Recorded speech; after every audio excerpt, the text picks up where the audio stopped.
आइए इस वीडियो से हम लॉगरिथम चैप्टर को समझने की कोशिश करते हैं। पहले इस वीडियो में मैं कुछ लॉग के फॉर्मूलेस को बताऊंगा और उसके बाद कुछ इजी, कुछ ट्रिकी और फिर कुछ हार्ड प्रॉब्लम्स को भी देखेंगे लॉग का। अगर आप इस वीडियो को कंप्लीट देखते हैं तो आपका स्कूल एग्जाम हो या फिर किसी भी टाइप का कम्पिटिटिव एग्जाम हो, चाहे वो TCS, विप्रो, कॉग्निजेंट, इन्फोसिस या फिर आप बैंक, NDA, रेलवे किसी भी एग्ज़ाम का तैयारी कर रहे हैं तो आपको इस चैप्टर का हेल्प ज़रूर मिलेगा।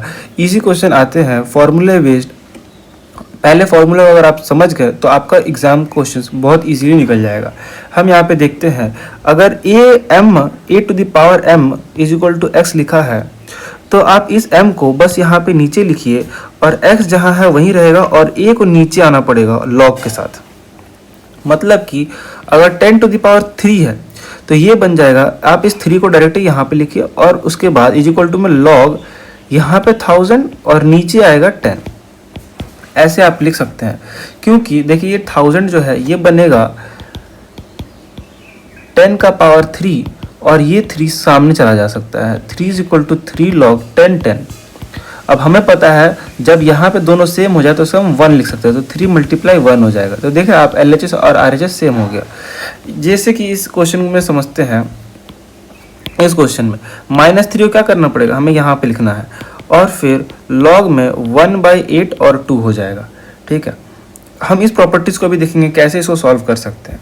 पहला प्रॉपर्टी है, अगर दो टर्म्स आपस में मल्टीप्लाई हो रहे हैं तो हम उनको अलग अलग लिख सकते हैं एक प्लस साइन के साथ। अगर वो डिवाइड हो रहा है तो हम माइनस साइन के साथ लिखेंगे अलग अलग करके। यहाँ और यहाँ सेम सेम हो जाते हैं जैसे कि आपने यहाँ पे देखा था, तो यहाँ पे हम 1 कर सकते हैं। और अगर लॉग यहाँ पे कुछ भी रहे, A रहे, B रहे, C रहे, X रहे, कुछ भी रहे, यहाँ पे अगर 1 आता है तो आंसर 0 आएगा। और अगर पावर है x का पावर n और बेस में कुछ भी हो, ये वाला सामने चला जाता है, n log x base a हो जाएगा। अगर लॉग x और बेस a है, इसको बेस बोलते हैं और इसको log to the base a और वो है x। अगर लॉग x a है तो हम क्या कर सकते हैं, उसको 1/, अब बेस को उल्टा कर देंगे और जो यहाँ पे था उसे नीचे लिखेंगे, इसको इधर और इसको इधर। तो ऐसे लिख सकते हैं जैसे कि अगर लिखा है log 3 बेस 10 तो हम उसे लिख सकते हैं 1/log 10 बेस 3। अगर log x बेस a है तो हम एक अपने से ले सकते हैं log बेस b और साथ में ऊपर में मेरा x था ही, एक नीचे फिर से log b लेंगे और ये a को इधर लिख सकते हैं। अब हम इसे ऐसे भी लिख सकते हैं कि log x upon log a। ये सारे प्रॉपर्टीज़ थे। अगर आप 2-3 बार इसको रिवाइज करते हैं तो आपका प्रॉपर्टीज़ क्लियर हो जाएगा।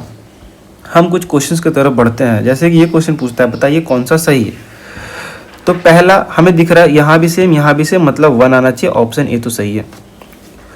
क्वेश्चन नंबर 2 बोलता है m प्लस n। हमने पढ़ा था log mn is equal to log m plus log n, लेकिन यहाँ पे है log m प्लस n, इसको हम नहीं लिख सकते हैं log mn, ये गलत है। देखिए यहाँ पे m प्लस log n होता है, m प्लस n नहीं होता है, तो ये गलत हो जाएगा।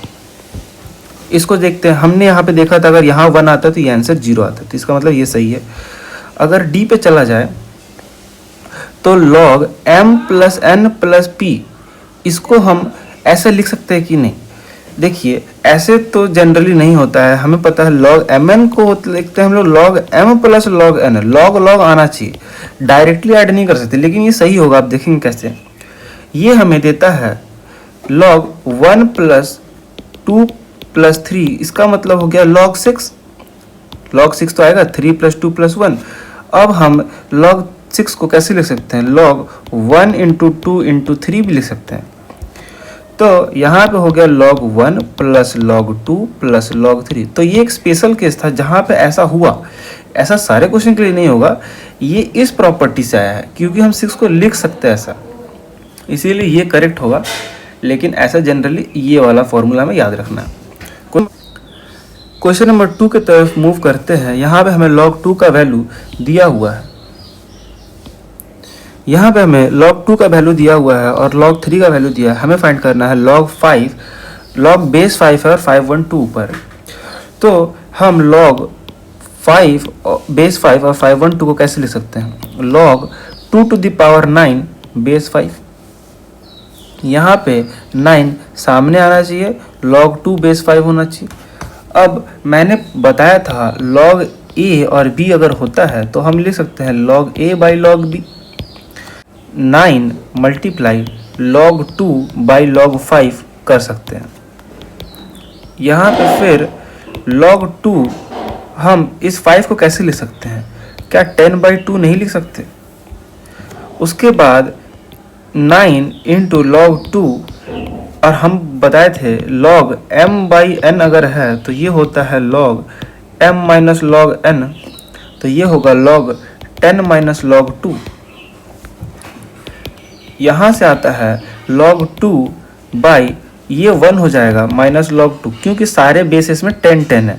ठीक है, तो यहाँ पे जब 10 होगा तो ये 1 बनेगा और ये log 2 और 2 रह जाएगा। हमें log 2 का वैल्यू दिया हुआ था 0.310, तो 9 मल्टीप्लाई 0.310 बाई 1 माइनस 0.310, तो यहाँ होगा 9 मल्टीप्लाई 0.301 बाई 0.699, तो ये मेरा बनता है 3.876। आप लोग इसको मल्टीप्लाई करके देखेंगे इतना ही आएगा। नेक्स्ट क्वेश्चन की तरफ मूव करते हैं। हमें क्वेश्चन में दिया है log √8 बाई log 8। हमें क्या जानते हैं, अगर a का पावर में रूट लगा इसका मतलब a का पावर में क्या है 1/2 है, तो हम इसे लिख सकते हैं log 8 पावर 1/2 बाई log 8।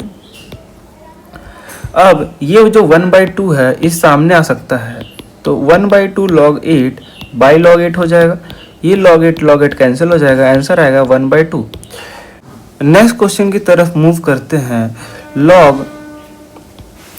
27 का वैल्यू दिया हुआ है 1.431। हमें फाइंड करना है log 9। log 27 को लिख सकते हैं log 3 power 3 is equal to 1.431। ये 3 सामने आ जाएगा तो बनेगा 3 log 3 is equal to 1.431। log 3 का जो वैल्यू हुआ वो हुआ 1.431 बाई 3, जो कि आ रहा है 0.477। अब हमें फाइंड करने बोला गया था log 9। log 9 जो है वो कैसा होगा, log 3 स्क्वायर होगा, तो ये 2 सामने आ सकता है, तो 2 log 3 हो जाएगा। 2 log 3 मतलब 2 मल्टीप्लाई 0.477, ये होगा 0.954। नेक्स्ट क्वेश्चन की तरफ मूव करते हैं। यहाँ पे log a by B plus log b by A is equal to log अगर a प्लस बी है, हमें पता करना है कौन सा सही होगा इसमें से। तो मेरे को पता है अगर log m plus log n है तो हम इसे लिख सकते हैं log mn।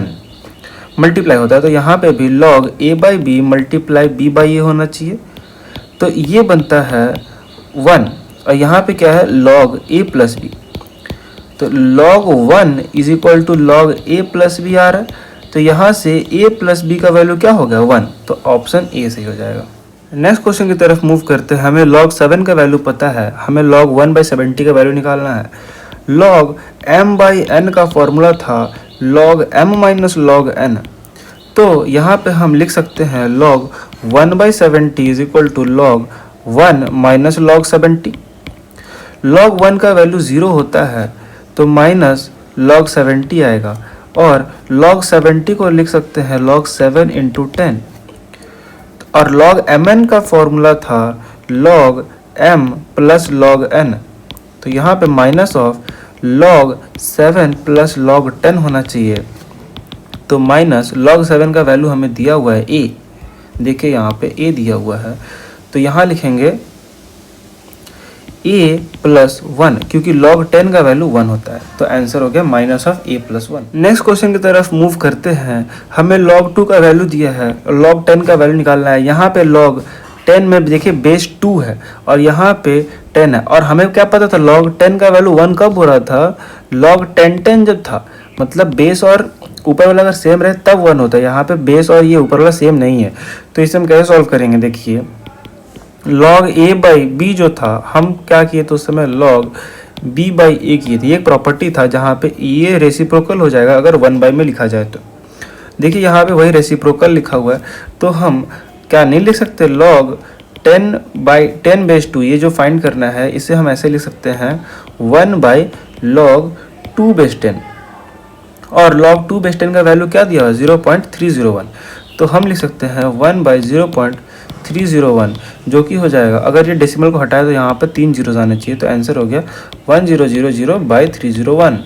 नेक्स्ट क्वेश्चन की तरफ मूव करते हैं। यहाँ पे log 2 का वैल्यू दिया हुआ है और हमें फाइंड करना है log 80।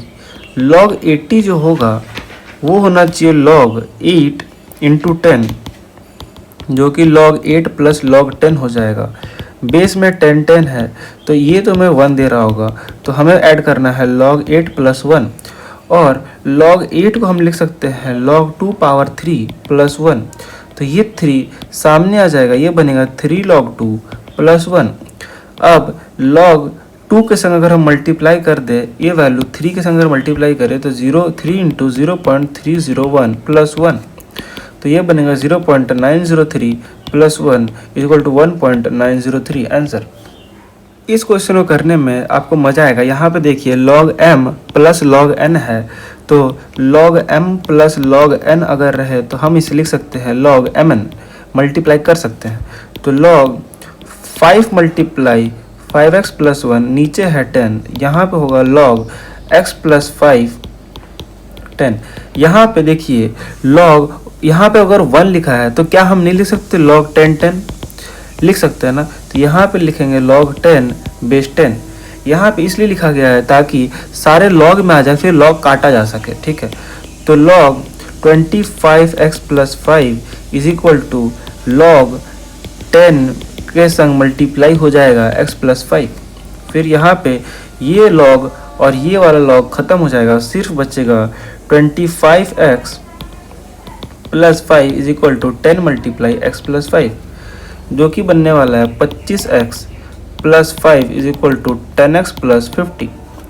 ये 10x इधर आकर माइनस हो जाएगा, 25x minus 10x is equal to ये 5 इधर जाएगा, 50 माइनस 5 यहाँ पे आएगा, 15x इज इक्वल टू 45, जिससे x का वैल्यू निकलेगा 45/15 इज इक्वल टू 3 आएगा। लास्ट क्वेश्चन की तरफ मूव करते हैं। यहाँ पे हमें फाइंड करना है log 1/log 60 base 3, 1/log 60 base 4, 1/log 60 base 5। हमें पता है log a/b, अगर log a बेस b है तो हम इसे लिख सकते हैं 1/log b बेस a। तो अगर हमें मिले 1/log b बेस a तो हम इसे लिख सकते हैं log a base b। Same काम हम लोग यहाँ पे भी करेंगे सबके लिए। यहाँ पे हमें मिलेगा log 3 base 60 plus log 4 base 60 plus log 5 base 60। अब ये देखिए log m plus log n plus log p हो रहा है, हम इसे लिख सकते हैं m ऐसे रहे तो हम इसे लिख सकते हैं log m n p, सारे मल्टीप्लाई हो जाएंगे अगर अलग अलग log के साथ तीनों हैं, तो ये कितना बनेगा log बेस में तो 60 रहेगा, ऊपर सारे मल्टीप्लाई 3 मल्टीप्लाई 4 मल्टीप्लाई 5, तो ये कितना हुआ log 60 बेस 60, जो कि मिलेगा 1 आंसर।